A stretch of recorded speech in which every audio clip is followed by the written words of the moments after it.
Ciro Gomes, que já está na linha, Já está na linha. Vamos lá, vamos só se preparar aqui. Bom dia, governador, tudo bem com o senhor? Bom dia, Marcelo, um forte abraço a você e a toda a gente querida do interior do Rio de Janeiro. Obrigado, governador. O programa é o programa do Dirley, eu sou aqui um comentarista, né? O programa é o Fala Dirley, a gente toca sobre assuntos da questão política, das políticas públicas das cidades aqui da região dos Lagos. É um prazer enorme estar falando com o senhor, mas uma pergunta antes do senhor falar com o Dirley é o seguinte: prefeito, governador, deputado federal, a gente não sabe como é que chama. É Cirão da Massa? Ciro. Ciro ou Cirão da Massa? Me chamam de Ciro, Ciro é mais seguro. Tá bom, então Dirley.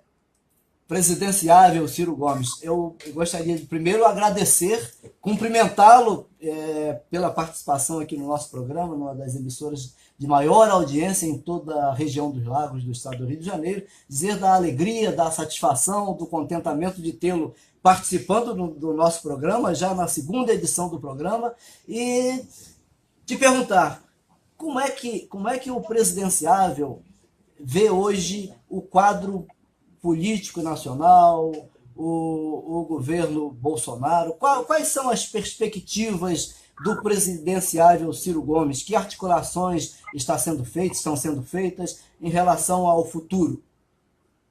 Eu estou falando com o Dirley, não é isso? Dirley. Isso. Tá. Forte abraço, parabéns aí pela audiência, pela fidelidade com que você trata das questões do patrimônio histórico, da decência, da vigilância dos interesses do povo de Cabo Frio e da região. A sua fama lhe precede, por isso eu tive muito prazer de atender o convite do meu amigo Marcelo de falar com você. Veja, eu vejo o governo Bolsonaro e essa quadra do Brasil com muita preocupação. Eu não sou daqueles que torcem por quanto vê o melhor, eu não consigo torcer contra. Eu entendo que a maioria do povo brasileiro, não são poucos, 57 milhões de pessoas votaram no Bolsonaro por algumas razões que a gente tem que ter humildade para entender, e eu procuro ter essa atitude. E por quê? Porque essa mesma gente a quem eu pedi o voto para ser eu o presidente. E o problema do Brasil é muito grave para a gente ficar com picuinha, com divisões miúdas e tal. Agora vamos lá. Para você entender o problema, você precisa ter um diagnóstico correto. É como se você levar um paciente para o médico, ele está com 1 milhão de sintomas. Se o médico não tiver experiência, não tiver literatura, não tiver como consultar um colega, etc., não tiver equipe e errar no diagnóstico, daí para diante o desastre é total. Então, veja bem, o diagnóstico do Brasil, o Paulo Guedes tem um diagnóstico equivocado. Eles acham, e tem muita caricatura para provar isso, tem muito abuso para provar isso, mas é o tal sintoma errado de uma doença diferente. Eles acham que o problema do Brasil é privatização, é vender tudo e tal. Se a gente vendesse tudo, a gente ia apurar uns 500 bilhões de reais. Só para você ter uma ideia, isso é menos de 10% da dívida pública brasileira, que já passou de 5 trilhões com T de tapioca e 400 bilhões de reais. Depois você tem, para além da dívida, você tem o fluxo. Agora vamos lá, como se uma família ganhasse um tanto e gastasse um tanto. Só que a família brasileira está gastando 130 bilhões de reais a mais do que arrecada. Já o comerciante de língua de fora de pagar imposto, já o industrial de língua de fora de pagar imposto, a classe média pagando dobrado para viver, porque paga imposto, não acredita na saúde pública, paga plano de saúde, não acredita na educação pública, paga mensalidade escolar, crescentemente não acredita na segurança pública e está pagando segurança privada nos condomínios, etc, etc. Mas, mal comparando, o Brasil é essa família que já, mal e porcamente, está gastando mais 130 bilhões de reais a mais do que arrecada. Portanto, você tem na dívida um problema muito grande e na entrada e saída um problema muito grande. Qual é a proposta que eles têm para isso? Não há nenhuma.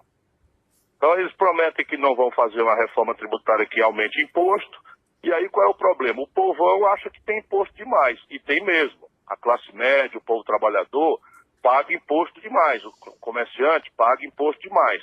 Mas o Itaú agora, não queria nem citar nome, mas a gente tem que dar nome aos bois. O Itaú teve um lucro de 28 bilhões de reais e vai distribuir esse lucro para 4 famílias sem pagar 1 centavo de imposto. Então, qualquer assalariado morre ali a partir de R$2.000 com 15% de imposto, e os barões do Brasil não pagam imposto sobre heranças e doações. Não pagam imposto sobre lucros e dividendos, quando o mundo inteiro cobra dos mais ricos e diminui o imposto da classe média de quem investe e trabalha. Portanto, o problema é grave e o diagnóstico é errado. Depois você tem um problema da equipe. A equipe do Bolsonaro é um desastre completo. Ele mesmo nunca administrou um pé de bodega dos pequenos, nunca administrou a vendinha, e isso tudo bem, o Lula também nunca tinha administrado, mas o Lula cercou-se da melhor inteligência do Brasil, o PT tinha quadros, etc. Esse PSL dele é de deitar e chorar. Quando você vê uma ministra, não é, dizendo que viu Jesus numa goiabeira, a gente respeita a fé de todo mundo, mas dentro do governo é preciso sobriedade, a gente não pode estar com esse tipo de coisa. Depois, uma grande polêmica sobre a cor da roupa das crianças, se é azul, se é verde, quando o problema do Brasil é emprego, é saúde precária, é segurança saída do controle, é um Estado que não funciona em nenhum ângulo. Todo dia a gente amanhece com amargura na garganta. Um dia é Brumadinho, que explode a barragem, mata 3 centenas de pessoas por falta de fiscalização.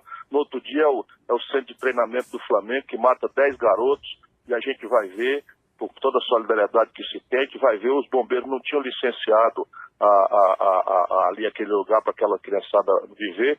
E isso está deixando o nosso povo brasileiro muito vulnerável a essas propostas mais radicais, mais violentas e tal. E isso não é bom, conselheiro. Ciro, nós estamos conversando aqui com o presidenciável Ciro Gomes. Você diz que o Paulo Guedes, a equipe, não tem propostas. Qual seria, então, qual é a proposta do Ciro Gomes para essas questões que desafiam o Brasil? Vamos pensar juntos. Se eu tenho um fluxo e uma dívida, né, vamos lá, na nossa casa, eu estou gastando mais do que ganho. E estou transformando esse gasto a mais do que ganho numa dívida. Então, qual é a minha solução? É vender a geladeira e continuar gastando mais do que ganho no mês. Aí no outro mês eu vendo o fogão e gasto mais do que ganho do mesmo jeito. No outro mês eu vendo a cama. Então, repare, esse é o caminho deles. O que nós temos que fazer é consertar o fluxo antes de mais nada. E o fluxo é o seguinte, é aumentar a receita e diminuir a despesa. E onde é que a gente pode diminuir a despesa no Brasil? Aí você olha, a saúde está faltando dinheiro, a educação está faltando dinheiro, a segurança pública, o povo do Rio de Janeiro sabe, está faltando dinheiro. Onde é que está sobrando dinheiro o gasto público? Onde está? No juro. No juro. Só para você ter uma ideia, nós vamos gastar esse ano 480 bilhões de reais por juro, que vira esse lucro doidão aí dos bancos. Veja bem, de onde é que banco tira dinheiro? De onde é que banco tira lucro? Se o comércio, nos últimos 3 anos, fecharam 220 mil pontos de comércio. 13 mil indústrias foram fechadas no Brasil nos últimos 3 anos. O Brasil está com 14 milhões de desempregados. O Brasil está com 63 milhões de pessoas com nome sujo no SPC. De onde é que os bancos estão tirando essa montanha de lucro? Mas, Ciro, é das costas do governo. Pois não, Marcelo? Mas, Ciro, olha só. Então, o que você está dizendo para a gente é que o nosso credor cobra muito de juros da gente. Agora, como que a gente mexe nos juros do credor? Como que a gente diz para o credor que eu não quero pagar os juros que ele está dizendo que eu tenho que pagar? Primeiro, consertar o fluxo.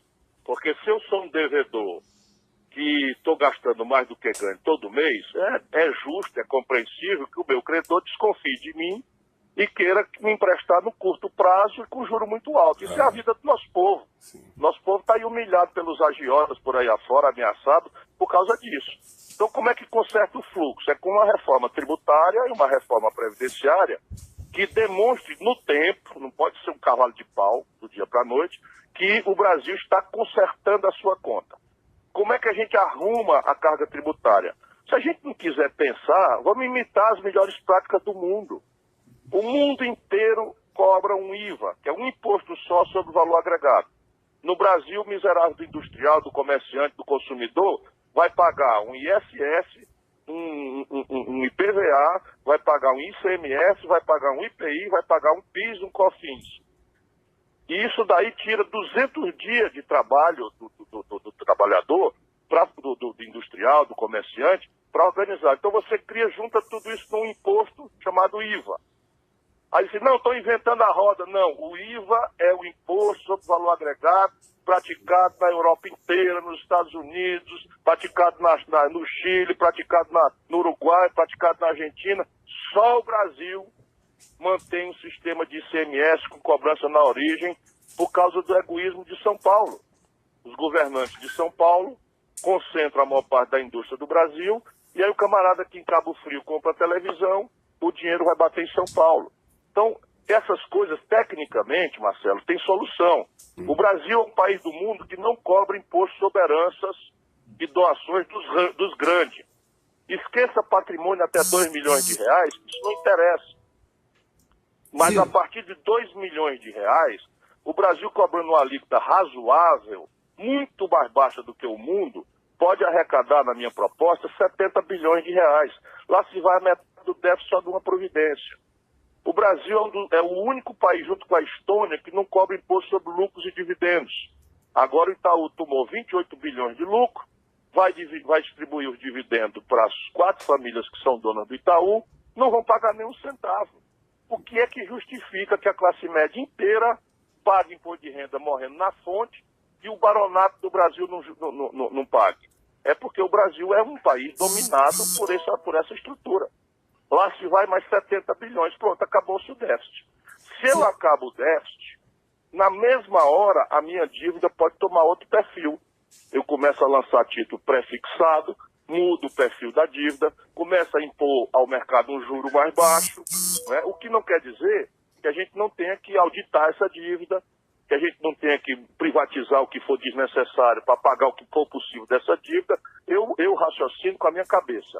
Eu não penso com o negócio de preconceito, não fico sendo somando minha voz a esses imbecilóides que infernizam a vida brasileira. Você é a favor, Ciro Gomes? Nós estamos conversando aqui com o presidenciável, ex-governador Ciro Gomes. Você citou aí a questão da reforma da Previdência. Você é a favor dessa reforma que está sendo proposta? Qual seria a reforma defensável do ponto de vista político e social do presidenciável Ciro Gomes? Vamos de novo pensar juntos com seus ouvintes, porque esses caras de Brasília gostariam que esses assuntos ficassem só para eles entenderem. E esses assuntos eles só vão ser bem tratados se o nosso povo for participar da compreensão. O Brasil adota um regime de previdência que chama regime de repartição. Na prática é o seguinte: a pessoa que hoje trabalha recolhe para pagar a aposentadoria de quem não pode mais trabalhar. Esse regime está vencido no mundo inteiro. Só o Brasil, a Argentina e a Venezuela, não por acaso, os 3 estão quebrados. Olha a crise que está aí da Argentina, olha a crise que está na Venezuela e olha a crise do Brasil. E parte importante dessa crise vem da insistência desse regime de repartição. Por que esse regime está vencido? Porque se eu tenho um sistema em que quem está trabalhando paga o aposento, é preciso que quem esteja trabalhando trabalhe muito tempo e recolha, portanto, muito dinheiro para sustentar a aposentadoria de alguém que viva pouco tempo. Ou seja, lá atrás, quando a gente imaginou esse sistema, nós tínhamos 6 brasileiros trabalhando para financiar o aposento de um brasileiro que morria aos 60 anos de idade. Isso há 30, 40 anos atrás. Hoje, por causa do desemprego aberto, por causa da informalidade, por causa da automação, por causa da robótica, e por causa da mudança do perfil da população, as famílias estão tendo menos filhos, o Brasil está envelhecendo a média, nós temos uma média apenas de 1,5 trabalhador ocupado, né, a estatística permite a gente falar em meio trabalhador, 1,5 trabalhador para cada aposentado. E o aposentado está vivendo até os 73 anos. Essa conta, portanto, não fecha. E esse é o erro dessas reformas que eles estão propondo, a do Temer, que o problema não é de botar 62 anos, 65, 64, isso não muda nada. Se a gente fizer a conta dessa proposta, a gente economizaria 300 bilhões de reais em 10 anos.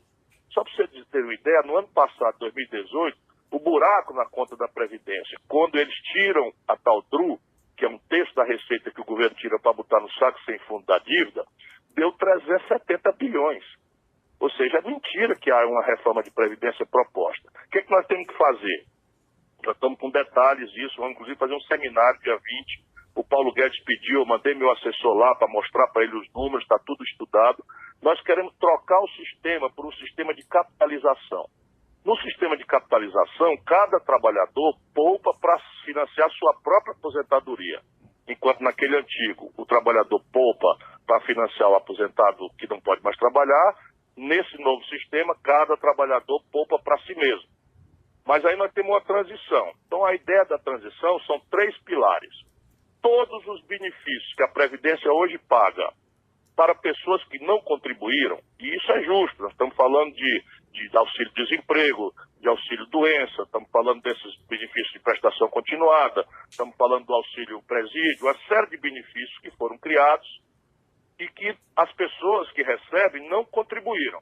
Então a nossa ideia é tirar todos esses benefícios do orçamento da Previdência e deixar claramente que isso é uma tarefa do Tesouro Nacional, que no limite já é ele que paga. Porque quando a Previdência apresenta um déficit, no fim quem paga é o Tesouro. Então, ao invés de a gente botar a culpa na Previdência, tira todos esses benefícios e o Tesouro vai financiar um programa de renda mínima de cidadania de um salário mínimo de acesso incondicional. Qualquer brasileiro que precisar vai ter direito a um salário mínimo da Previdência Social a partir de certas condições de saúde, de idade, etc, etc. Pronto, separa aí, é o primeiro pilar. O segundo pilar, todos os aposentadorias, aí é todas mesmo. Militar, juiz, procurador, deputado, empregado da iniciativa privada, barão da indústria, todo mundo vai ter uma previdência com um teto de R$5.000. R$5.000 no regime de repartição, naturalmente de hoje para frente, porque quando o cidadão entrou no trabalho, ele estava acertado com o Estado que ia ganhar um salário de 20 mil, de 25 mil, e fazia parte da decisão dele. Não retroage. Então, não pode retroagir. Não pode retroagir porque fere direito adquirido.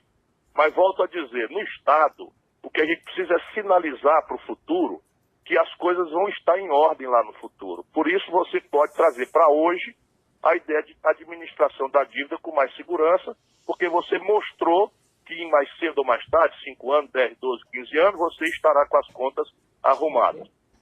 E o terceiro pilar é o pilar de capitalização, ou seja, quem quiser ganhar acima de 5 mil, voluntariamente, passará a contribuir adicionalmente, junto com o empregador, para o adicional que ele queira.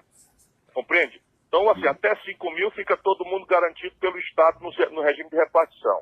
Quem quiser ganhar 18 mil, 20 mil, 30 mil, paga adicional a contribuição, junto com o empregador, e aí você vai fazer os parâmetros de quantos anos é, etc, etc. Esse sistema é imune a déficit. E ele funciona corretamente no mundo inteiro. Ciro, seria mais ou menos o mesmo modelo do que as previdências privadas dos bancos, né? Essa capitalização para quem quer ganhar mais. Exatamente o mesmo modelo. Tá. Exatamente o mesmo modelo, só que aqui tem caráter de compulsoriedade. Tá. Eu sei que... Enquanto no banco eu sou voluntário, por exemplo, eu abri mão das pensões que eu tirei direito. Eu, aos 36 anos de idade, tinha direito à pensão de ex-governador, à pensão de ex-deputado e à pensão de ex-prefeito. Era um Como eu partidão. considerava uma imoralidade grande, dava uns R$86 mil hoje. Então eu abri mão na data, nunca aceitei receber para ter moral para encarar essas coisas todas aí, porque a minha vida pública é uma vida de muita dureza, de muito confronto, e eu não quero deixar a munheca para ninguém pegar. Enfim, mas aí eu pago a minha previdência privada. Ciro, então eu boto lá a minha contribuição que eu acertei com o banco e vou acompanhando o meu saldo e tal. Quando eu inteirar os 65 anos, que foi o contrato que eu fiz, eu ou tiro tudo e vou fazer minha vida, vou aplicar e tal, ou acerto com o banco que ele vai me pagar uma pensão conforme a prática aí da expectativa de vida que eu tiver. É mais ou menos a mesma coisa, só que nesse caso tem caráter de compulsoriedade pelas contribuições patronal e do trabalhador. Ciro, nós já estamos chegando ao final do programa. Infelizmente, a gente falaria um dia inteiro com você, porque você sabe o que diz e tem muito o que dizer, mas eu não queria encerrar antes de perguntar em relação as articulações políticas? Como é que o Ciro Gomes vê o quadro político nacional e o futuro político de Ciro Gomes?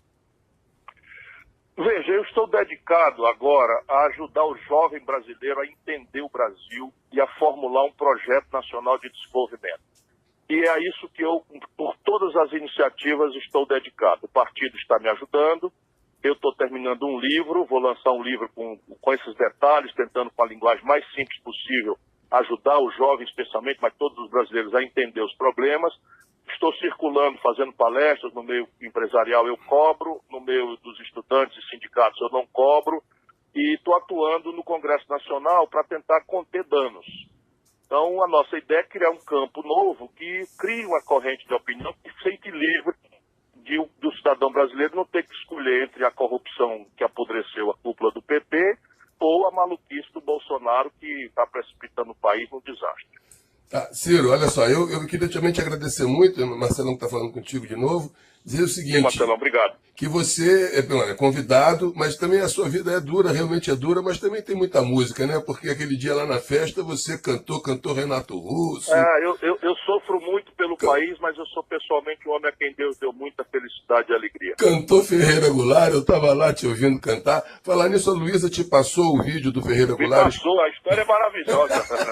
A história é maravilhosa. Vamos falar sobre ela pessoalmente de novo. Quando você voltar ao Rio, vamos nos encontrar e você está convidado para vir aqui a Cabo Frio. Convidadíssimo. Quando você quiser, no sábado que você quiser, se quiser trazer o Mário junto, vamos trazer o Mário junto e vamos embora. Isso aí é um lugar onde Deus parou e caprichou para desenhar. Mas estão querendo derrubar o nosso patrimônio, viu? Vem aqui para ajudar a gente a proteger. Mas não pode deixar não, continue na luta para defender, porque isso aí é uma coisa preciosa. Muito Ciro obrigado. Gomes, obrigadíssimo por sua participação aqui no nosso programa.